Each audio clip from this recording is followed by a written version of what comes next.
Warm welcome dear students. आज हम शुरू करने जा रहे हैं +1 का फर्स्ट चैप्टर और यहीं से फिजिक्स शुरू होती है, यूनिट्स एंड मेजरमेंट्स। तो ब्रॉडली स्पीकिंग एक टर्म रहती है सो कॉल्ड फिजिकल क्वांटिटी। वो क्वांटिटीज जो डायरेक्टली या इनडायरेक्टली मेजर हो जाए। मैं डेफिनेशन नहीं लिखवाऊंगा, आप अपने आप इनको नोट डाउन कर लेना क्योंकि डेफिनेशन आने के चांसेस नहीं है एग्जाम में। ये वाला पार्ट मैं क्विकली कवर कर दूंगा, फिर असली बात पे आएंगे जहां से एग्जाम में आना शुरू होता है।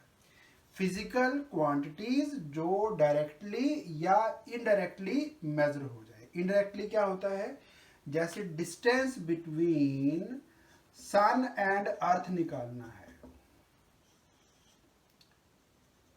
मान लीजिए ये जो अपना बोर्ड है ना, इसका हमें लेंथ ब्रेड्थ चाहिए, तो इसके लिए तो आप एक मेजरिंग टेप लेके आएंगे, नाप देंगे कि इधर को इतने सेंटीमीटर, इधर को ये है 60 सेंटीमीटर, तो इस तरह से नाप देंगे स्केल के साथ या मेजरिंग टेप के साथ। लेकिन ये डिस्टेंस निकालना हो तो टेप नहीं चलेगा, यहाँ पे कुछ और मेथड यूज करेंगे। तो इस डिस्टेंस को भी निकाला तो जाता है लेकिन कुछ मेथड और रहता है, यानी मेजरिंग टेप से नहीं निकलता। उसके लिए यूज करते हैं सो कॉल्ड इनडायरेक्ट मेथड्स। चीनी खरीदनी है आपने मार्केट से, तो वेइंग मशीन है, उसके ऊपर रखिए, पता लग जाएगा कि 1.5 किलो है, 2 किलो है। लेकिन अगर आपने अर्थ नापना है कि अर्थ कितने किलो का है, तो अर्थ को थोड़ी रखेंगे एक बैलेंस पे रखो भाई, ये लो जी 5000 kg की हो गई है, तो ऐसा नहीं है। लेकिन अर्थ का मास हमें पता है, अर्थ का रेडियस पता है, उसके कुछ और तरीके हैं निकालने के, वो धीरे धीरे बाद में डिस्कस होंगे। उनको बोलते हैं इनडायरेक्ट मेथड्स। डायरेक्ट मतलब मेजरिंग टेप लिया, नाप दिया। इनडायरेक्ट मेथड में टेप नहीं होगा, कुछ और होगा, लेकिन हम डिस्टेंस को निकाल पाएंगे। तो फिजिकल क्वांटिटीज वो जो डायरेक्टली या इनडायरेक्टली मेजरिंग टेप से निकल जाए तो भी ठीक है, किसी और मेथड से ये चीज निकल आए, डिस्टेंस निकल जाए तो भी ठीक है। तो हम डिस्टेंस को, लेंथ को बोलेंगे फिजिकल क्वांटिटी। जो भी चीज मेजर हो सकती है, टेम्परेचर मेजर हो सकता है, फिजिकल क्वांटिटी है, and so on. Physical quantities को फर्दर हम 2 कैटेगरीज में डिवाइड करते हैं। एक है फंडामेंटल और दूसरी है डेराइव्ड फिजिकल क्वांटिटीज। फंडामेंटल कौन सी बेटा, जिनको आगे आप ब्रेकअप नहीं कर सकते। जैसे फोर्स को ब्रेकअप कर सकते हैं एज मास इनटू एक्सेलरेशन, जानते हैं आप सारे। फोर्स को मास इनटू एक्सेलरेशन लिखा जा सकता है। एक्सेलरेशन को लिख सकते हैं change in velocity by time taken. v था फाइनल वेलोसिटी, u था इनिशियल वेलोसिटी क्लास 9th में, t था टाइम टेकन। वेलोसिटी को लिखा जा सकता है displacement upon time, and so on. जो क्वांटिटी जो है ना, वो कुछ और क्वांटिटी से मिलके बनी होती है, उसको कुछ सिंपलर क्वांटिटीज में ब्रेकअप किया जा सकता है, उनको बोलना है डेराइव्ड फिजिकल क्वांटिटीज। लेकिन ये जो मास है जैसे यहाँ पे, इसको आप ब्रेकअप नहीं कर सकते। So these can't be broken into simpler physical quantities. ये डेफिनेशन है इसकी, छोटी सी, एग्जाम में नहीं आनी, ज्यादा इंपॉर्टेंट चीज नहीं है। फंडामेंटल फिजिकल क्वांटिटीज को फर्दर ब्रेकअप नहीं कर सकते into simpler physical quantities. Examples हैं मास और एग्जांपल है length. Next example is time. वैसे हमारा काम इन तीनों से चलने वाला है, लेकिन और भी है, टोटल 7 है। टेम्परेचर, +2 में पहुंचेंगे तो करंट भी आएगा। एक सो कॉल्ड ल्यूमिनस इंटेंसिटी भी आएगी, यानी कि एक जो सोर्स ऑफ लाइट है ना, वो कितना पावरफुल है, कितनी लाइट देता है, वो उसको बोलते हैं ल्यूमिनस, मतलब जो लाइट एमिट करता है, तो उसकी इंटेंसिटी यानी उसका जो लाइट आउटपुट है, पावर है, वो कितना है। And last is quantity of matter. Quantity of matter जैसे केमिस्ट्री में आप डिस्कस करते हैं ना कि उसके अंदर कितने नंबर ऑफ मॉलिक्यूल्स हैं, मोल वाला जो कॉन्सेप्ट है। तो ये 7 फंडामेंटल फिजिकल क्वांटिटीज हैं। हाँ, इनको तोड़ मरोड़ के, कभी डिवाइड करके, कभी मल्टीप्लाई करके, इनको ये वाली सभी क्वांटिटीज जो हैं बनाई जा सकती हैं। So derived quantities are obtained from fundamental physical quantities by multiplying, dividing, etc. taking powers। जैसे एरिया होता है, एरिया में जैसे स्क्वायर का एरिया निकालना है, उसमें आप स्क्वायर के साइड का लेंथ का स्क्वायर लिखते हो, तो लेंथ जो है वो आपने 2 बार यूज कर दी। तो जो इनके कॉम्बिनेशंस हैं वो डेराइव्ड है, और जिनके कॉम्बिनेशन नहीं बनते उसको और ब्रेकअप करके सिंपलर क्वांटिटी में चेंज नहीं किया जा सकता, उन क्वांटिटीज को बोलना है फंडामेंटल फिजिकल क्वांटिटीज। जो इनके कॉम्बिनेशन से बनती हैं उनको बोलना है डेराइव्ड फिजिकल क्वांटिटीज, और इनके जो यूनिट्स होंगे उनको नाम दिया जाएगा fundamental units.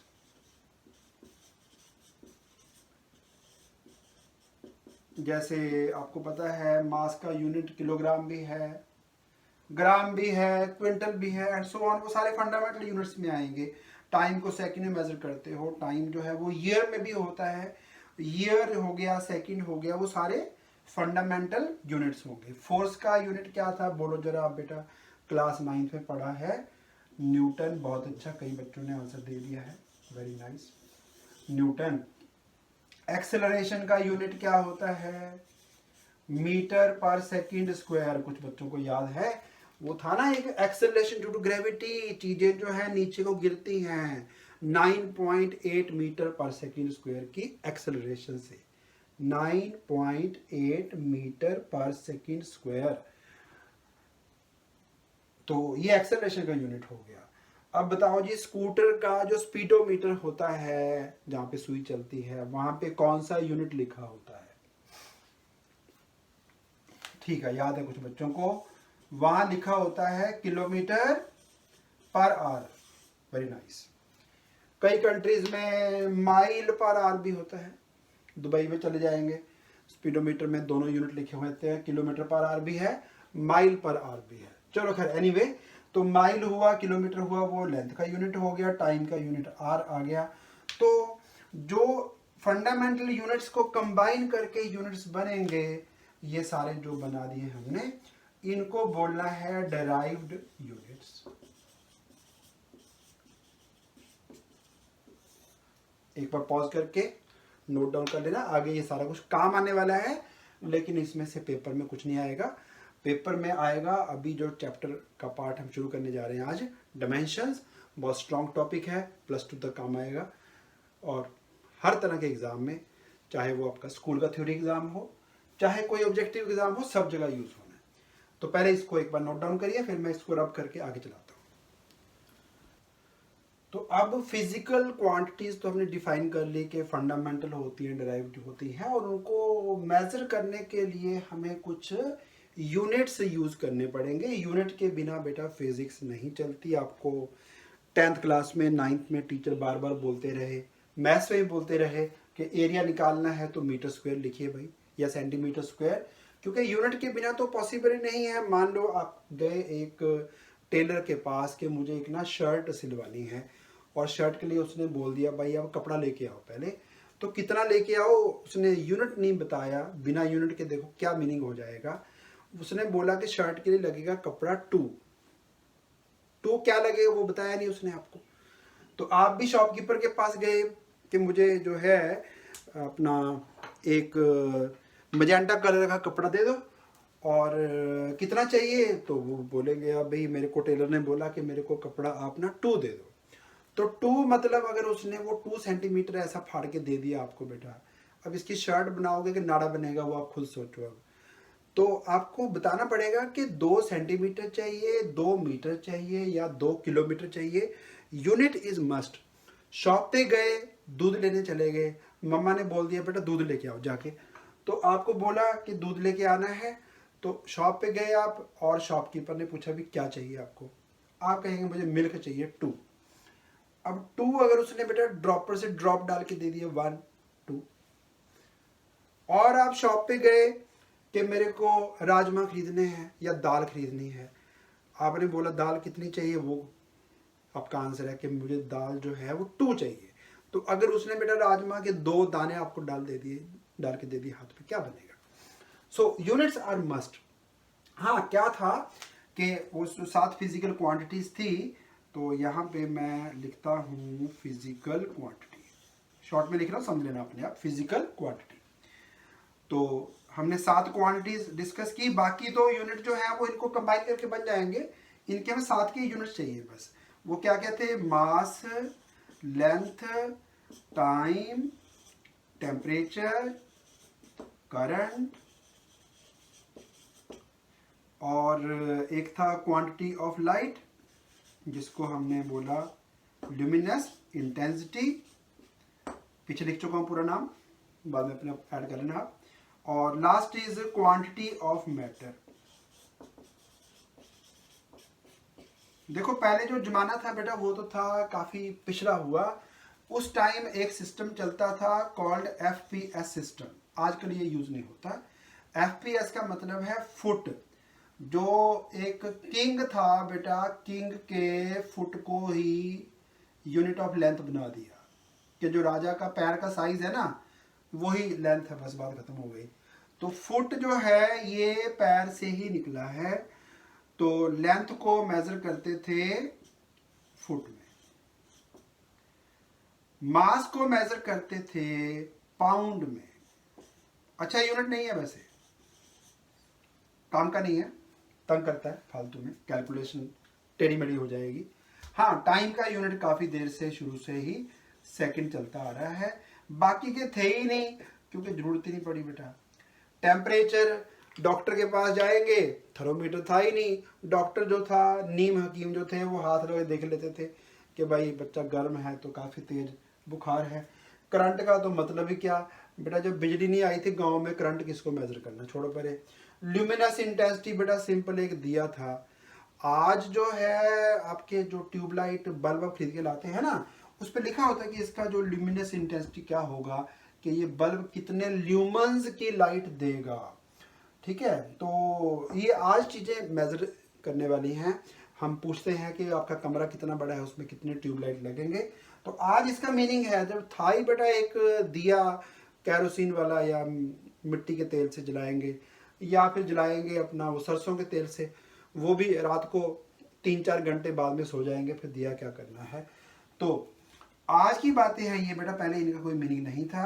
Quantity of matter भी जब साइंस शुरू हुई, ये तब की बातें हैं। मोल वगैरह आज हम यूज़ करते हैं, पहले के ज़माने की बातें नहीं है। पहले ये 3 ही चीज़ें थी, हमने चीज़ें खरीदनी थी, बेचनी थी, तो दाल है, चावल है, आलू है, ये है, सब है, कपड़ा है, ये चीज़ें मेजर करने की जरूरत पड़ी तो ये यूनिट बना दिए, लेकिन ये अच्छे यूनिट नहीं थे। FPS का मतलब है फुट पाउंड सेकेंड। फिर आया एक CGS सिस्टम जो थोड़ा सा स्टैंडर्डाइज था। C फॉर रहा सेंटीमीटर, G फॉर था बेटा ग्राम, और S था सेकेंड। ये आपने नाम बार बार सुना हुआ है क्लास 9th 10th में भी, CGS सिस्टम में, SI सिस्टम में। ये लेकिन थोड़ा छोटा था साइज में, यानी आप मोस्टली क्या करते हो, ग्राम उस दिन यूज होगा जिस दिन मम्मा ने आपके गहने लेने जाने हैं, ज्वेलर शॉप पे जाना है, उस दिन पूछेंगे कि जो मम्मा के कान की जो झुमके हैं वो कितने ग्राम के हैं, उस दिन बात होगी। या जिस दिन सिस्टर की शादी होगी तब हम देखें कुछ दिन पहले कि उनको जो गले का हार है वो कितने ग्राम का बना के देना, चूड़ियाँ कितने ग्राम की बनेंगी। बाकी ज्वेलर शॉप पे हर रोज थोड़ी जाते हैं, हर रोज तो हम जाते हैं सब्जी की दुकान पे, हम बोलते हैं 2 किलो आलू दे दो। तो ग्राम अच्छा यूनिट नहीं है, ये फ्रीक्वेंटली यूज नहीं है। Kilogram is frequently used. Centimetre जो है वो आप जरूर अपने ज्योमेट्री बॉक्स के स्केल पे बार बार करते रहे, make a triangle whose base is 10 centimetre, angles are 60 degree and 30 degree. वो ये आपके जो है ये किताबी ज्ञान तक तो सीमित है, लेकिन रूटीन में जब आप आते हैं तो कपड़ा लेना है आपको दुकान पे जाके, तो आप बोलते हैं मुझे 2 मीटर चाहिए शर्ट के लिए कपड़ा, तो metre is more frequently used. इसमें कोई चेंज नहीं है क्योंकि इसका जो ना यूनिट का डेफिनेशन है, इसका जो साइज है वो अर्थ के मोशन अबाउट इटसेल्फ पे बेस्ड है। ये अभी तक सेम ही चल रहा है, इसमें कोई चेंज नहीं आएगा। ये अच्छा यूनिट है शुरू से ही, और ये हमारे सीजन्स को, अर्थ के रोटेशन को, डे नाइट को, सबको ये अफेक्ट करता है, और ये परफेक्ट बना हुआ पहले से, ये आज तक नहीं छेड़ा गया, ऐसे ही चलता आ रहा है। तो किलोग्राम मीटर सेकेंड, मीटर के लिए एम, किलोग्राम के लिए के, और टाइम के लिए सेकेंड। तो ये तीसरा सिस्टम ऑफ यूनिट्स था एमकेएस सिस्टम, लेकिन ये भी कंप्लीट नहीं है अभी, अपने आप में अच्छा है नो डाउट, यूजफुल है। रूटीन के जो कन्वेंशनल मेजरमेंट्स हैं वो सारे इसी में होते हैं, लेकिन इसमें क्या है, ये बाकी के यूनिट्स नहीं थे, तो धीरे धीरे इनको भी ऐड किया गया, और अल्टीमेटली हम एक फाइनल सिस्टम पे पहुंचे जिसको एसआई सिस्टम कहते हैं। मतलब शॉर्ट में बोले तो इंटरनेशनल सिस्टम ऑफ यूनिट्स, वैसे इसका फुल फॉर्म है system day international, mean system of international units. चलो वो कोई पूछेगा नहीं आपसे कि क्या है फुल फॉर्म, हमें SI system most of the times बात करते रहेंगे फिजिक्स में, और कभी कभी सीजीएस सिस्टम भी यूज करते रहेंगे। +1 में ये दोनों बराबर यूज होंगे, +2 में मोस्टली यही यूज होगा। मोस्टली मतलब 99% ऐसे सिस्टम में ही काम करेंगे। +1 में दोनों चलते रहेंगे, ये भी चलता रहेगा, ये भी चलता रहेगा। तो हमारे काम के हैं ये दो, सीजीएस, एसआई। तो ये तो सेम इसी को ऐसे ही जैसे ये बना हुआ था, ठीक बना हुआ है, इसको ऐसे ही ट्रांसफर कर लिया हमने, बस इनके यूनिट भी साथ में डाल दिए। टेम्परेचर को मेजर करते हैं बेटा केल्विन में, सेल्सियस में नहीं, केल्विन में।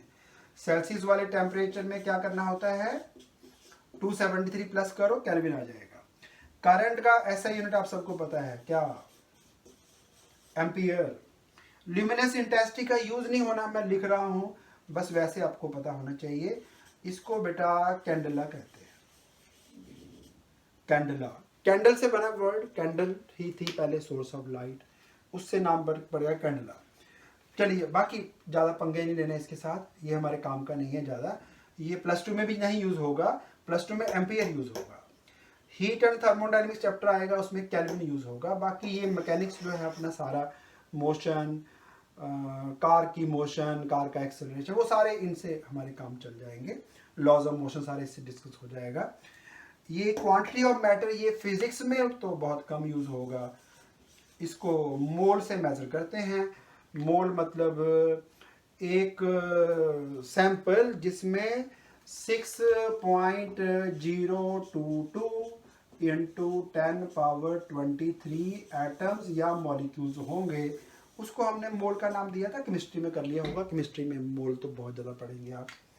तो ये टेबल जो है एग्जाम में ये भी नहीं आना हमें, लेकिन ये जो 3 यूनिट्स ये वाले सीजीएस के और एसआई के, ये 3, वैसे केल्विन भी यूज होगा इस साल आपके +1 में।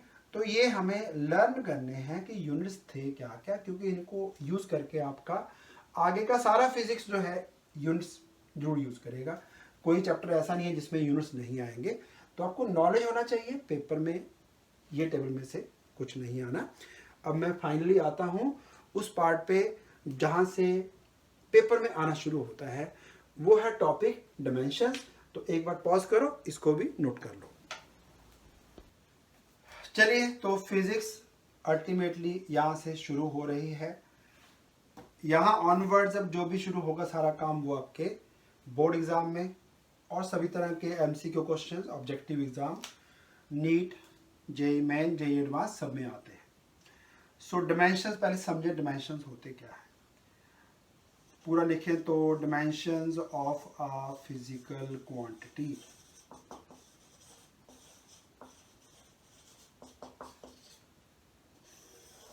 क्या होता है, अगर हम एक यूनिट ऑफ मास को, 1 यूनिट ऑफ मास को लिखें m कैपिटल, बड़े ध्यान से बेटा सुन लेना, एम मास नहीं है। क्या है M? M is 1 unit of mass. Be careful. लगता है कि शायद एम लिखा सर ने तो मास ही होगा, मास नहीं है। Capital M stands for 1 unit of mass. And if we write 1 unit of length, अभी 3 की बात करेंगे बस, क्योंकि हमने मैकेनिक्स डिस्कस करना है। उसको अगर हम लिख लें L, M is 1 unit of mass, L is, L capital है बेटा, एम भी कैपिटल, एल भी capital, capital L is 1 unit of length. And similarly, if we write 1 unit of time as, क्या होना चाहिए, T capital, M 1 unit of mass, L 1 unit of length, T as 1 unit of time। इस पे based ना 3 derivation है। बाद में जब तीसरी डेरिवेशन आएगी मैंने पूछना आपसे, फिर आप ध्यान से आंसर देना है। जब मैं पूछूंगा व्हाट इज एम, आपने बोलना है 1 यूनिट ऑफ मास। जो बच्चे सिर्फ मास बोलेंगे गलती करेंगे। एम मास का एक यूनिट है कैपिटल एम, लेंथ का यूनिट एल, टाइम का यूनिट टी। जैसे एम का वैल्यू क्या क्या हो सकता है, मैं थोड़ा सा आपको फिर भी ब्रीफ कर दूं। अगर सिस्टम एस आई है, एस आई सिस्टम में ये जो एम है ना, ये 1 किलोग्राम हो सकता है। सीजीएस सिस्टम होगा तो यही एम जो है वो 1 ग्राम हो सकता है। कोई और नया ही सिस्टम हमने सोच लिया, न्यू सिस्टम, तो उसमें हो सकता है 1 क्विंटल जो है वो मास का यूनिट हो। पक्का नहीं है, कोई भी नया सिस्टम भी हो सकता है। वो जो हमने 4 पढ़े उनमें से सीजीएस और एसआई जो है वो फ्रीक्वेंटली यूज होते रहेंगे। बाकी कोई बंदा नया सिस्टम भी डिजाइन कर सकता है अपना, जो कि सक्सेसफुल तो नहीं होगा नो डाउट। जो हमने बनाना था बना चुके हैं, कभी कोई लगा कि चेंज करने का पॉसिबल है, उससे और बेटर है तो अलग बातें हैं। अभी तो एस आई और सीजीएस चलने हैं। कोई नया सिस्टम है तो 1 क्विंटल भी हो सकता है, लेकिन होगा 1 यूनिट ऑफ मास। लेंथ, जैसे लेंथ का एक यूनिट जो है वो 1 मीटर भी होता है, 1 किलोमीटर भी होता है, 1 सेंटीमीटर भी होता है, 1 मिलीमीटर भी होता है, कुछ भी, यानी 1 चलेगा। वो डिपेंड करेगा कि कौन से सिस्टम में आप प्रोसेस कर रहे हैं चीज़ों को, उसके अकॉर्डिंग एल का वैल्यू इनमें से कोई एक होगा। ऐसे टाइम का unit second, hour, minute, year, century, कुछ भी हो सकता है। दोबारा फिर बोल रहा हूँ, ध्यान से सुन लो कान खोल के। M is 1 unit of mass, L is 1 unit of length, T is 1 unit of time। अगर हम ये वाला जो है पैटर्न फॉलो करें, सिस्टम फॉलो करें कि मास के एक यूनिट को M लिखना है, तो मैं अभी आपको सिंपल सी बात बताता हूँ। स्कूटर की बात कर रहे थे हम। स्कूटर के स्पीडोमीटर पे लिखा होता है यूनिट किलोमीटर पर आवर। बहुत अच्छे। किलोमीटर किसका यूनिट है? लेंथ का। लेंथ के एक यूनिट को आप एल लिख सकते हो।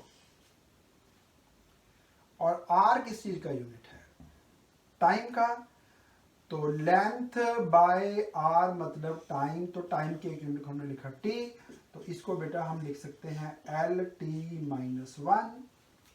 होप समझ आ गया होगा।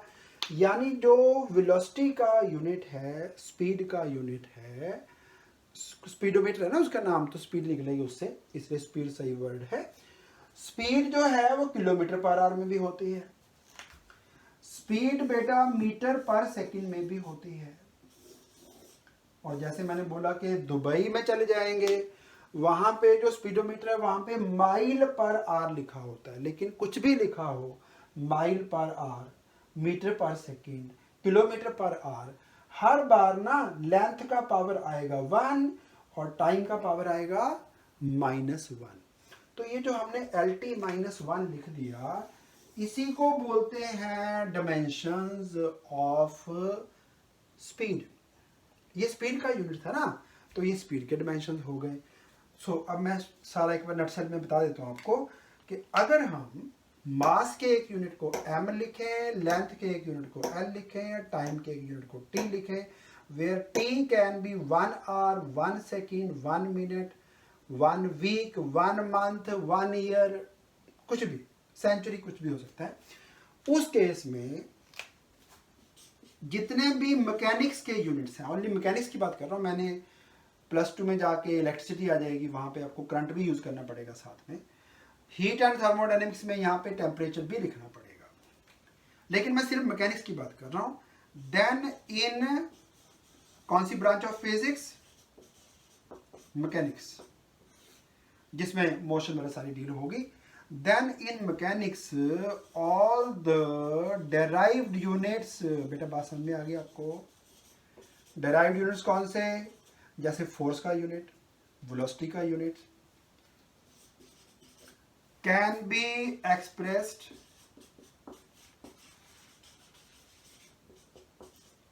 इन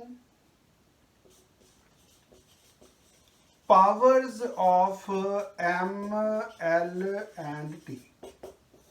मास, लेंथ और टाइम के जो यूनिट्स हमने डिजाइन किए ना, इनके कुछ पावर्स लिख के डेराइव्ड यूनिट बन जाएंगे। जैसे स्पीड का यूनिट है, speed is a derived quantity, उसका यूनिट है मीटर पर सेकेंड, तो मीटर पर सेकेंड हो, किलोमीटर पर आवर हो या कुछ और हो, इन सभी यूनिट्स को एक स्टैंडर्ड फॉर्मेट में LT-1 लिखा जाएगा। यानी लेंथ के यूनिट की पावर होगी 1 और टाइम का यूनिट जो है कुछ भी रखें आप, उसकी पावर होगी -1। तो मास, लेंथ और टाइम के जो आपने यूनिट्स डिजाइन कर लिए, इनके कुछ ना कुछ पावर्स की फॉर्म में, पावर्स लिखा ना मैंने, वो पावर 1 हो सकती है, -1 हो सकती है, -2 हो सकती है, -3 हो सकती है। जैसा अब आगे हम डायमेंशन लिखना शुरू करेंगे वेरियस क्वांटिटीज का, तो उसमें आपको और बेटर क्लियर हो जाएगा। So if 1 unit of mass is taken as m, 1 unit of length is taken as l, 1 unit of time is taken as t, then all the units जो पीछे आपने नोट किया derived quantities के जो units हैं, fundamental की बात नहीं कर रहा हूँ, फंडामेंटल यूनिट्स तो आ ही गए, तो derived quantities के जो यूनिट्स हैं वो m, l और t के पावर्स की फॉर्म में एक्सप्रेस हो सकते हैं। ये मैकेनिक्स की बात है। आगे अगर आप हीट एंड थर्मोडायनेमिक्स कहेंगे तो फिर यहाँ पे टेम्परेचर का यूनिट यानी केल्विन भी यूज करना पड़ेगा। जब आप +2 में चले जाएंगे करंट इलेक्ट्रिसिटी, तो एम्पियर भी साथ में आ जाएगा, फिर m, l, t and a भी आएगा साथ में। तो अभी मैकेनिक्स की बात हो रही है सिर्फ, तो एक बार इसको भी नोट डाउन कर लीजिए, फिर हम शुरू करेंगे लिखना कि अलग अलग क्वांटिटीज के डिमेंशंस क्या क्या होते हैं। अब हम निकालेंगे कुछ फिजिकल क्वांटिटीज के डिमेंशंस और धीरे धीरे ये हमें याद भी करने हैं। जो रिजल्ट आएगा इसकी जरूरत नहीं पड़ेगी, ये मैं सिर्फ आज समझाने के लिए लिख रहा हूँ कि ये डिमेंशन आए कैसे। तो सबसे पहले मैं लिखूंगा एरिया के डिमेंशंस क्या होंगे। तो एरिया के आपके पास कई सारे फॉर्मूले हैं, लेंथ इनटू ब्रेड्थ भी होता है, क्यूब का एरिया निकालना है, लेंथ का स्क्वायर भी होता है, सर्कल का एरिया निकालना है, πr² भी होता है। तो इनमें से कुछ भी हो, इसमें length into length, length into length, radius into radius, जो लेंथ का यूनिट है वो 2 बार आता है, तो इसके डिमेंशंस होंगे l²। बाकी कुछ टीचर्स आपको बोलेंगे कि m0 भी लिखो, t0 भी लिखो, but I do not recommend कि आपको ये डालना पड़ेगा, बिकॉज यू नो टाइम के यूनिट का पावर 0 डालोगे, एनीथिंग पावर 0 होता ही 1 है, तो अगर नहीं भी लिखा तो भी चल जाएगा, तो सिर्फ l² भी लिखेंगे तो भी कोई इशू नहीं है। दूसरा मैं लिख रहा हूं अब वॉल्यूम। वॉल्यूम के आपको बहुत सारे फॉर्मूले लिखने आते हैं, you know length into breadth into height. Cube का वॉल्यूम निकालना है l³, स्फीयर का वॉल्यूम निकालना है 4/3 πr³। ये वैसे लिख रहा हूं मैं, लेकिन इसकी जरूरत नहीं है, हमें तो इस पे कॉन्सेंट्रेट करना है।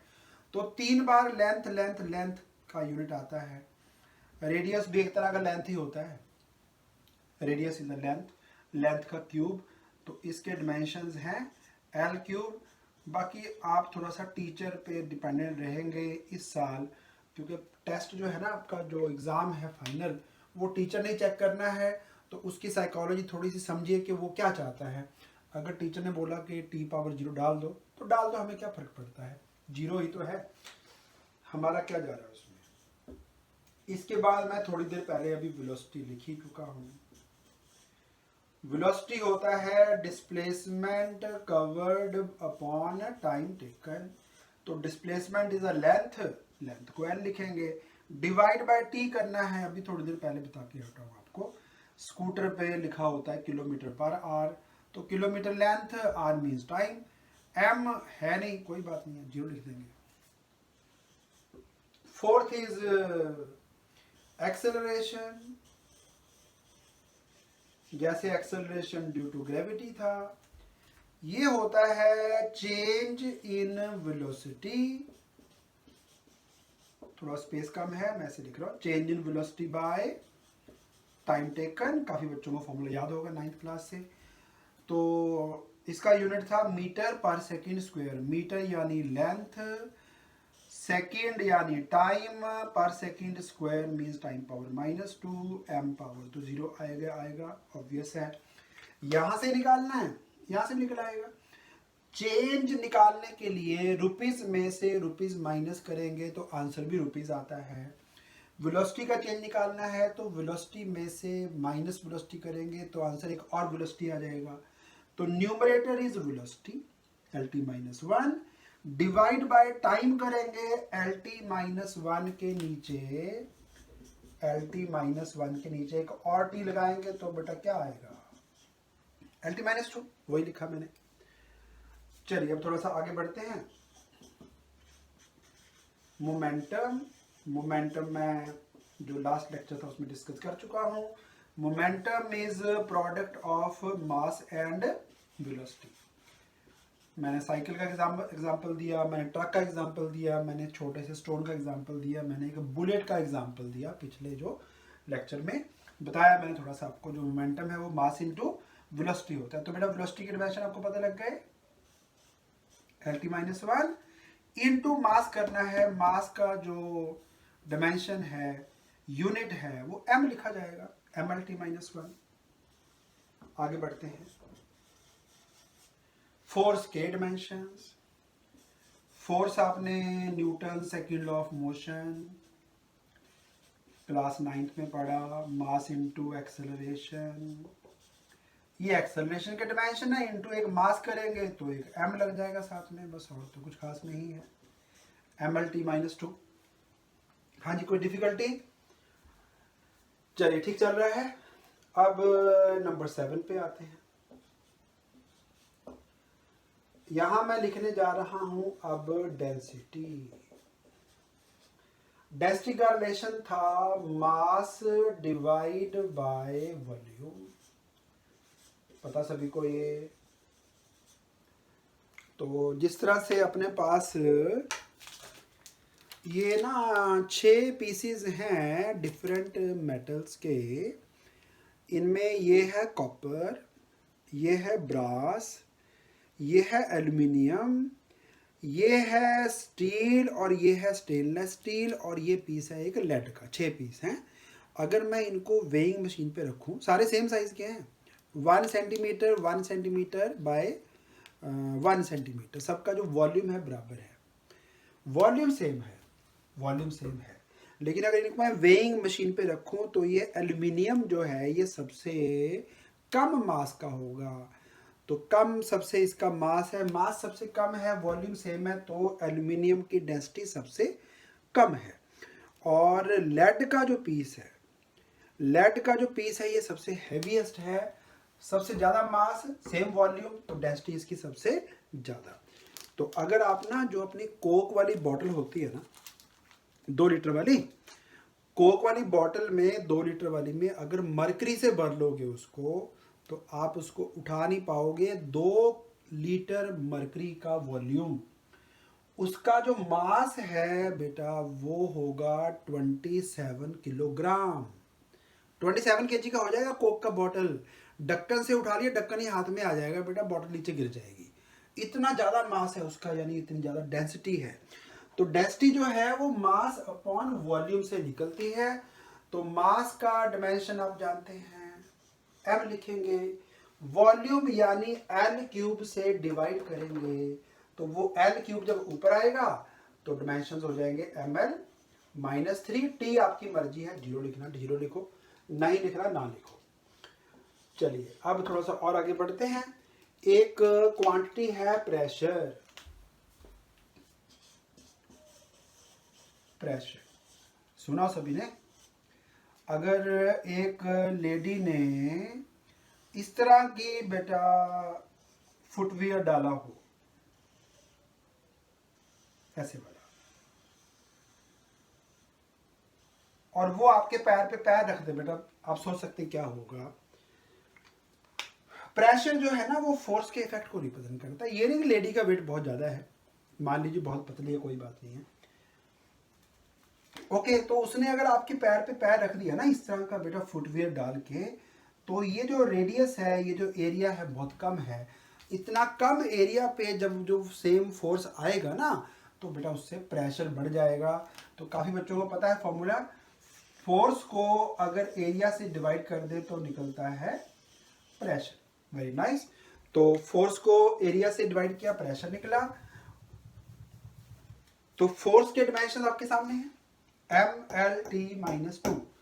mlt-2 को अगर एरिया यानी l स्क्वायर से डिवाइड करेंगे, देखो क्या आएगा, एक l से एक l कैंसिल, तो l पावर तो हो गया -1, समझे? ये l है ना, ऊपर जाके l पावर -1 हो जाएगा, t-2 है ही है, और एक आएगा m।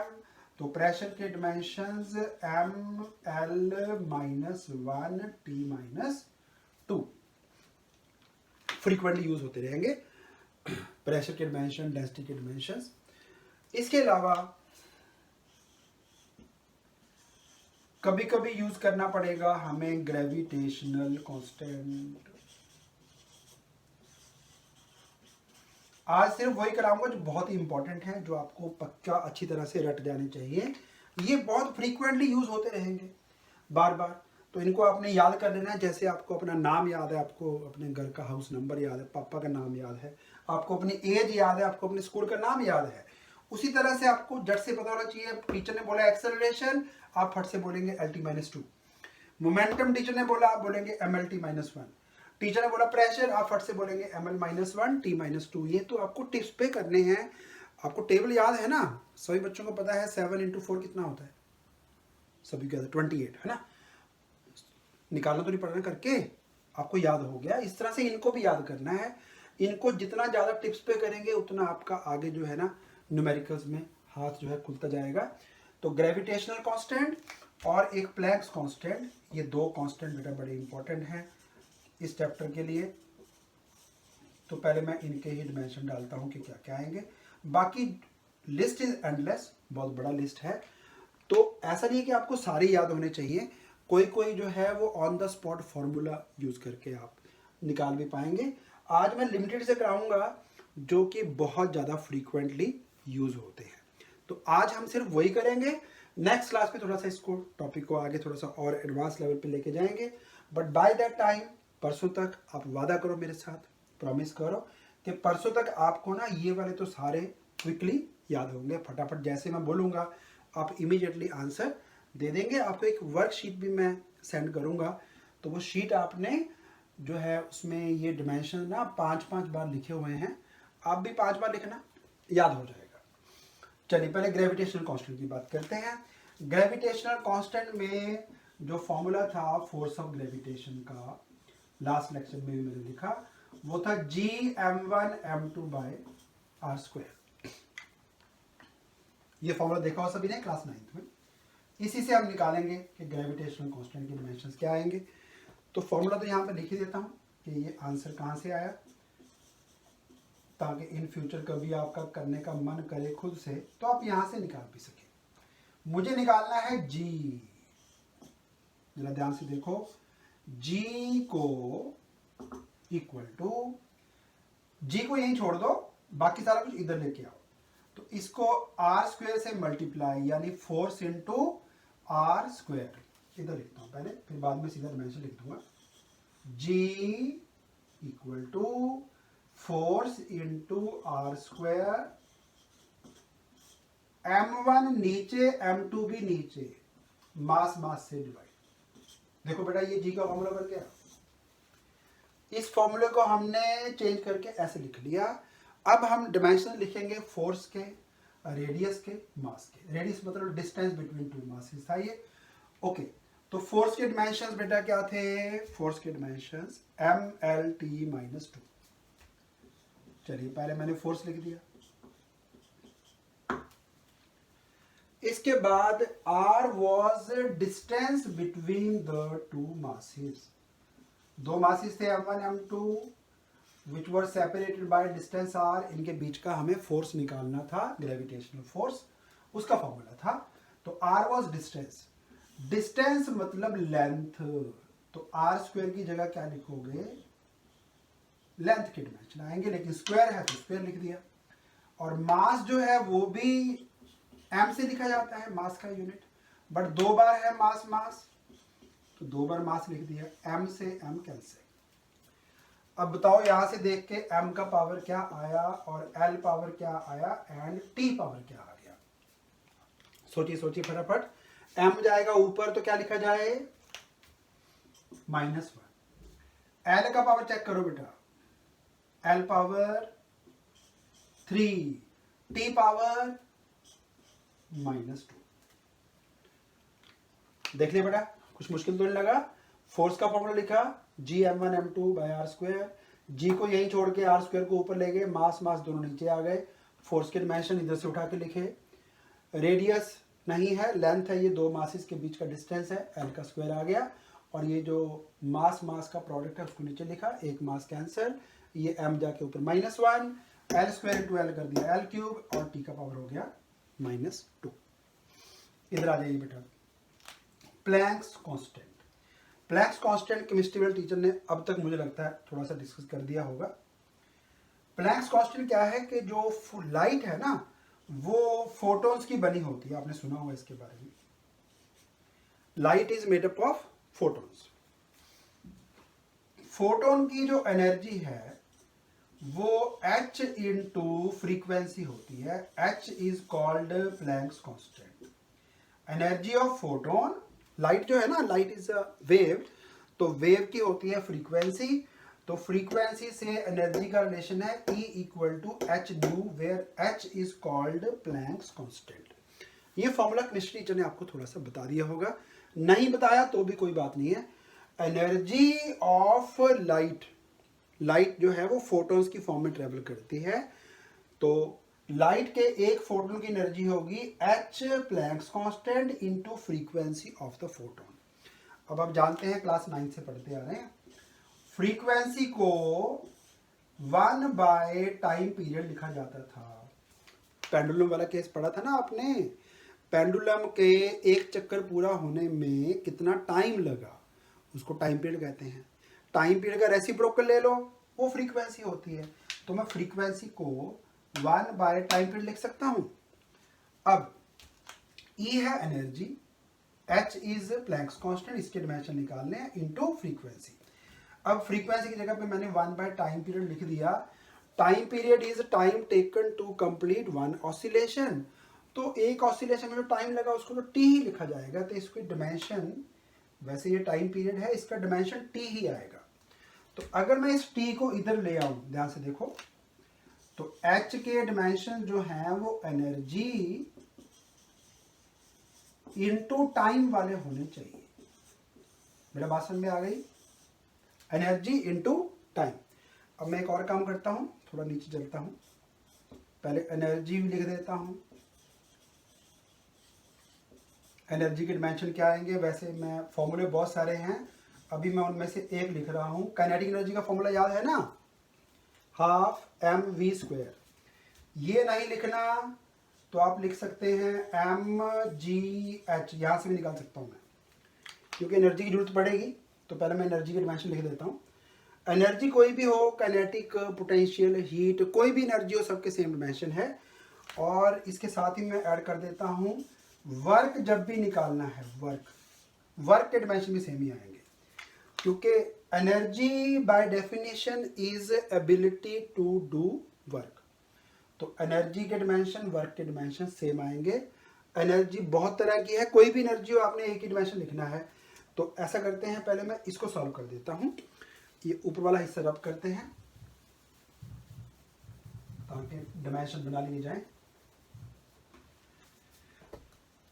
ये थोड़ा डार्क कर देता हूं आपके नोट करने के लिए। ml-3 था, t⁻0 था। ओके, मास का डिमेंशन क्या लिखेंगे?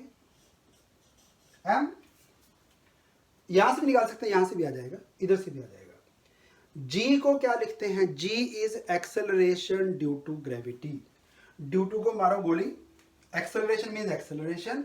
एक्सेलरेशन के डिमेंशंस थे lt-2, तो यहां पे मैं lt-2 डालता हूं। मास आ गया m, acceleration due to gravity आ गया lt-2। अब बचा हाइट।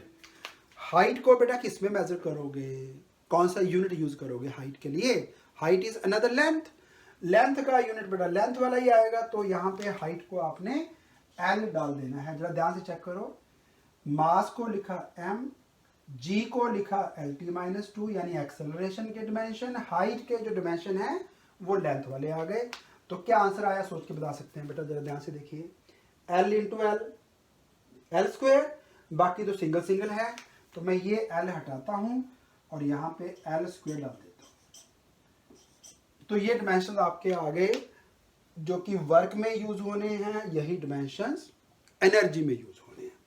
अब आते हैं प्लैंक्स कांस्टेंट पे, क्योंकि इसमें एनर्जी इन्वॉल्व थी, एनर्जी हम निकाल चुके हैं। अब तो एनर्जी को टाइम से मल्टीप्लाई करेंगे अगर, एनर्जी इनटू टाइम, एनर्जी को टाइम से मल्टीप्लाई करना है तो प्लैंक्स कांस्टेंट के डिमेंशन निकल आएंगे। दोबारा फिर बोल रहा हूं एक बार, energy of a photon of light is equal to h, h is called Planck's constant into frequency. Frequency होती है टाइम पीरियड का रेसिप्रोकल। h मुझे निकालना है तो ये वाला t जाके इधर मल्टीप्लाई हो जाएगा, तो एनर्जी को टाइम से मल्टीप्लाई करना है। एनर्जी को, ये एनर्जी आ गई बेटा। एनर्जी के डिमेंशंस याद करेंगे नेक्स्ट क्लास के लिए, ml-2 इसको इनटू टाइम करना है बस। बोलो बेटा क्या आएगा? वेरी नाइस, ml-2 पावर आ गया 1, बेस सेम हो तो पावर्स ऐड हो जाएंगी, तो t का पावर आ जाएगा बेटा -1। तो आज अब इतना ही खत्म करेंगे इतने पे, लेकिन अगली क्लास के लिए तैयार होके आना आपने। नेक्स्ट क्लास में ये सारे डिमेंशन आपको टिप्स पे होने चाहिए। एक और ऐड कर देता हूँ छोटा सा, माइंड मत करना, ये सारे हटते नहीं है। एक मैं ऐड कर रहा हूं डिमेंशंस ऑफ पावर।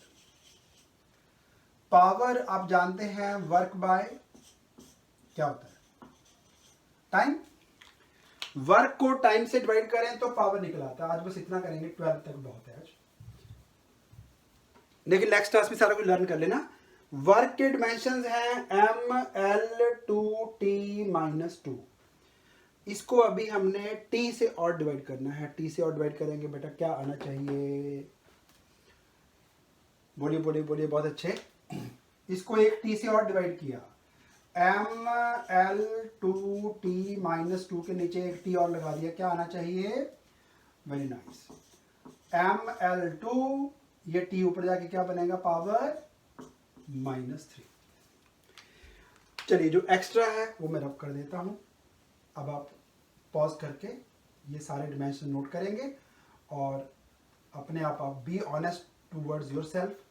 इनको 5-5 बार लिख के अपने आप ट्राई करेंगे, ताकि नेक्स्ट क्लास में ना जब आप एंटर हों तो सीधा मैं बोलूँगा प्रेशर, आप बोलेंगे ml-1 t-2। फट से आपको याद होना चाहिए, ये बहुत ज़रूरी है। प्रैक्टिस लिख के होगी, लिख के करते जाना। फिजिक्स को लर्न करने का तरीका है एक, साथ साथ में बताता जाऊंगा। सो रिटन वर्क इज मस्ट, लिखिए जरूर, लिख के ही होना है, बिना लिखे नहीं हो सकता। So thank you for watching. Next class में इसको टॉपिक को आगे बढ़ाएंगे।